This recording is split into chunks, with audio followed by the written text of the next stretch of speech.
தமிழகத்தை பொறுத்தவரையில் ஓர் அரசியல் மாற்றத்தை உருவாக்கியே தீர வேண்டும் என்ற நினைப்போடும் முனைப்போடும் தொடர்ந்து இயங்கிக் கொண்டிருப்பவன் தமிழருவி மணிகன்.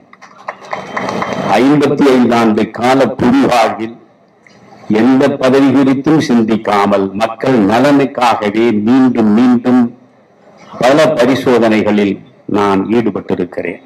ஒரு மாற்று அரசியலை முன்னெடுப்பதற்கான முதல் முயற்சி தான் நண்பர்களே, இன்றைக்கு காமராஜர் மக்கள் கட்சி என்பது காந்திய மக்கள் இயக்கமாக இருந்த பொழுதே 2 முழக்கங்களைத்தான் தமிழ்நாட்டு மக்களுக்கு முன்னாலே வைத்தது.